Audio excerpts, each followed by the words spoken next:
Many years ago, on this very road, I won my first important race.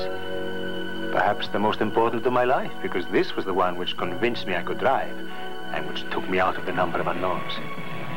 The race was called the International Grand Premio of the North, and was tough, certainly the longest and stiffest which had ever been thought up. 6,000 miles in 13 stages from Buenos Aires to Lima and back again, on a beaten track made up of dust and mud. 1,000-mile stages on mountain roads with an altitude of nearly 15,000 feet, where there wasn't enough oxygen for the engines, let alone ourselves.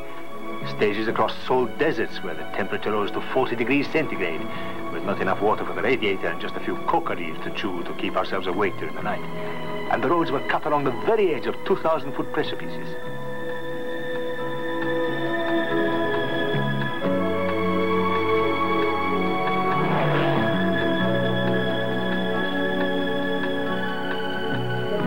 The great champion Oscar Gálvez, Fangio writes, who won this race the year before, drove a Ford, the car which nearly always won in those days. I had to be content with a Chevrolet, much more fragile and much less experienced. In order to get her, I had to organize a lottery. And then, to make the money to pay for the race, I made a collection among all my friends where I lived. I still have the list at home of those who donated 1,000 pesos, those who gave 100 or even 10, according to their means. The poorest gave only a peso, but everyone gave something.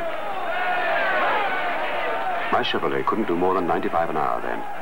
I covered the first stage at an average of 80. The second and third were won by Gálvez, who took the lead. Then I gave my engine her head, and despite the chassis cracking up and a leak in the radiator, I won 4 out of the 13 stages, and in another 4, I came second or third. In the end, I won the actual race an hour ahead of the others with an average of 50.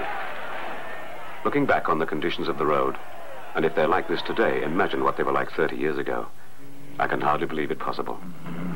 But I simply had to win, not only for myself, but for the sake of all those friends who helped me. I had to pay all I owed for the car. I had to convince my father that I wasn't just crazy. I had to show my girlfriends what metal I was made of. In short, I had to beat Gálvez and become somebody.